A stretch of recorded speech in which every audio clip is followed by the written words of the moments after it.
to another episode of Between Two Cups. I have Alex here, who is going to tell us a little bit about how an Indiegogo campaign starts.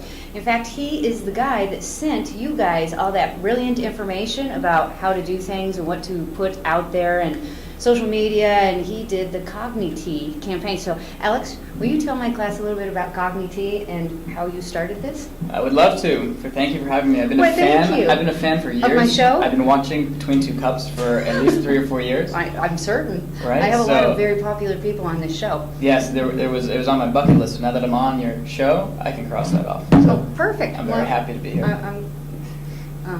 Anyways, to give you guys a little bit of background on CogniTea, it's an all-natural replacement for coffee and energy drinks. What makes it really special is that it's made with an amino acid called L-theanine, and that actually counteracts the jitters and the headache that you normally get from drinking coffee or Red Bull.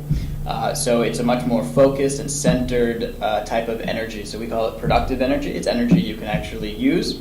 So whether you're working or you're studying or you're actually playing sports or boxing or whatever, it's actually just a very nice, even level energy to use. So you actually made it to stop college students from putting Red Bull in their vodka. People have tried CogniTea with vodka, and what we found is that you have to do an Arnold Palmer. So I don't endorse this, so don't sue me, but it's a lemonade, CogniTea, and vodka. Oh, very good. All right, so there you have 2 different sources to use CogniTea. I actually am a big fan of this, and I'm no joking on this one. He has an office right next to mine, and I steal his tea. His tea is wonderful. In fact, he has this product placement, and his tea is on his desk, and every time he leaves, his tea gets lower and lower and lower. So disappears. Guess what? Yeah.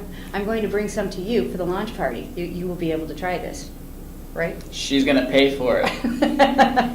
So, will you tell my students a little bit about your experience with your Indiegogo campaign with your tea? Because we don't have a nice product placement like this. We have a service. We're not selling a product. So, will you tell them the downside and the upside so they can just get a general idea of what's going on with this? Sure. So to give you background, the campaign ran for 32 days. At the end of it, we had 299 backers, and we raised $12,483. One person shy of breaking 12,500. So that's always going to irk me. But overall, it was successful. What came of it, besides the money, was a lot of interest from offices, companies, people who really want to buy it, or they wanted to write about us for press. Okay. So there were a lot of good things that came out of it on top of the money. I have 5 tips or 6 tips I think would be relevant for any campaign, whether it's a product or a service or a game like you guys are doing. I think the first thing... Do you want to write them down? Would it be valuable if I write them down? No. Because they can't see that. No. Oh, so. Okay. So the first thing, I think that people need to realize you need to set a realistic goal.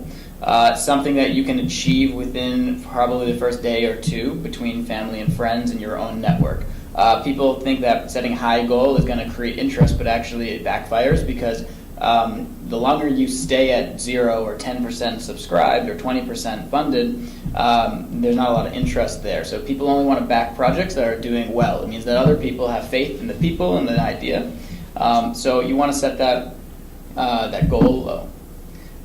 The second thing I think is that people need to realize you need to put the work in up front. A lot of people jump into launching a campaign and think that the community behind Indiegogo or Kickstarter will help them raise that money. But the truth is that you really need to spend about 4 to 6 weeks. I know you guys are launching pretty soon, but you need to work as hard as you can to set those that press up, the social media exposure up. Work, just work with your networks, meetup groups, other people who have launched similar campaigns, and just try and get as much,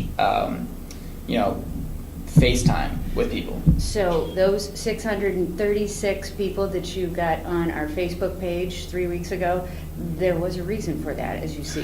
We just didn't know why, but now he's telling us why. So we want to go back and revisit those people and get them because they need to see our campaign and they need to see what we're doing, right? Is that exactly, what we're doing? Yeah. So, okay. So a good tip would be to go, and that's great. So 700 people, hit them 2 days before you launch the campaign and say, hey, this is what we're doing. I want to let you know that at 9 a.m. on Thursday morning, we're going to launch our campaign, and we're going to harass you to send, like, spread it out to your friends and invest and do whatever. So then that day of, at 9 a.m. comes around, you know who you're going to talk to, and you're going to send them copy and paste the same message over and over and over again. And you ask them to do two things. You ask them to give $1 or $5 or whatever they can afford, because everything helps with your ranking. And the second is to share it with their family and friends and coworkers.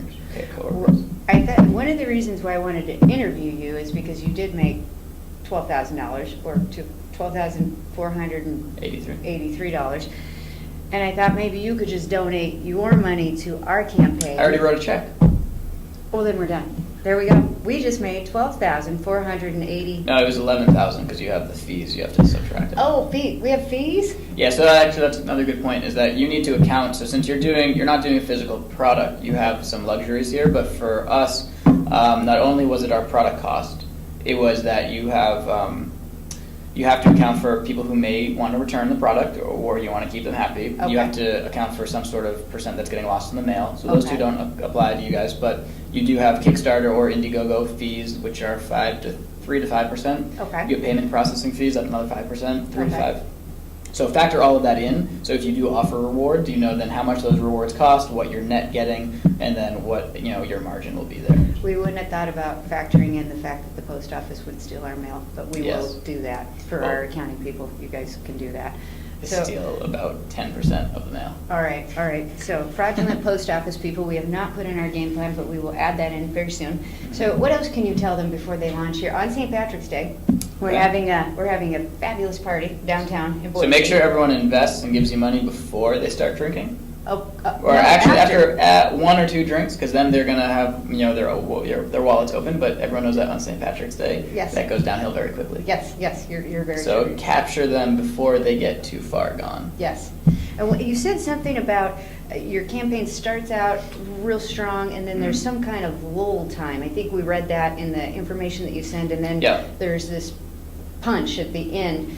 Can we do anything to fix that middle part? What can we do? Yeah, it's like I don't know what the terminology is. It's like an inverse curve or something, right? So, or an inverse bell graph. I don't know, whatever it is. So yeah, you start out really strong. There's a lot of people that are promoting it. You get a lot of page views.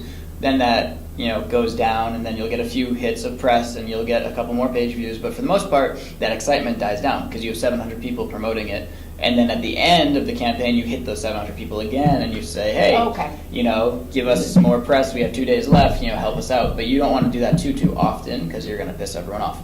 Yeah, you don't want to piss people off. Right. So the best technique to kind of keep it steady, like that's the goal, is to just be a flat line or always getting more and more page views. But it's very hard to do. So you need to do the lead work up front, so you know when you're going to be getting press. People are going to write about you, or you have specific influencers that are going to blog or tweet or Facebook you at certain intervals. So you try to keep that momentum going. Okay, so that's very important. This is the cool thing about what you guys are doing, because you're going into the second round of our game. So you're going to be taking a truckload of video, you're going to be taking pictures, and we're going to be uploading that through this Indiegogo campaign. We're going to run this 30 days, so we're going to have it basically, we're going to, in the third week of April will end. So while you guys are trekking through all this stuff, we're going to be loading it up so that we don't have that. That's good. Yeah, use that content. Any content you have, send that out to everyone who's already backed the project. Put it on Facebook and Twitter, and it creates excitement. People love to know that you're progressing, you're doing things, you're taking action. So for us, we were showing them how the manufacturing process was coming along, or moving into a new office, and getting them to be part of the family, and then to become more invested in the actual outcome versus whatever they're just pledging for or getting, for their pledge. Wonderful. Do you have any other tips? I don't believe so. Could you tell them about your cup? What about the cup specifically? I don't know. It has a logo on it. It's a beautiful cup. It has our logo on it. It was printed in the United States. Oh, very nice. Not overseas, very nice. although very the cup nice. itself was made overseas, I do believe. It's green on the inside. On the inside it's green. They actually just sent me 50 cups that had the wrong color green, so they had to reprint a lot. Our message here, though, and this actually may or may not apply for you guys, but our motto is I can, I will, and why it says it here. And here it's that we make a tea that helps you focus on whatever you're doing. But that's important only because you should be focusing on things that are important to you, whether you're achieving your goals or you're raising a family or whatever it is. Hopefully you guys are too young to be raising a family right now, but whatever you're doing, we help you focus on and do a little bit better.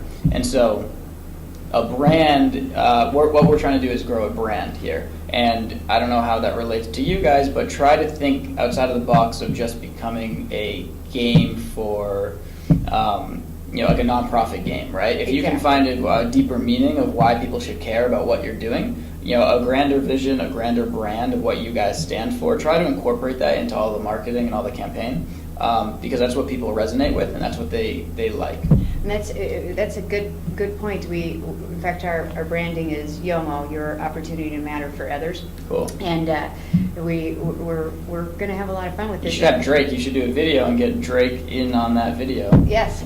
Yes, definitely so.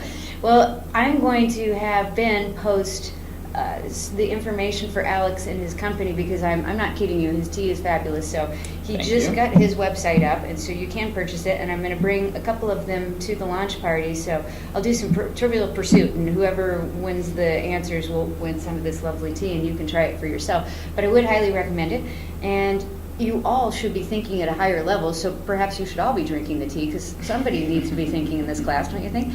So with that being said, thank you for joining us in 2 cups between 2 trees. Between 2 cups? 2.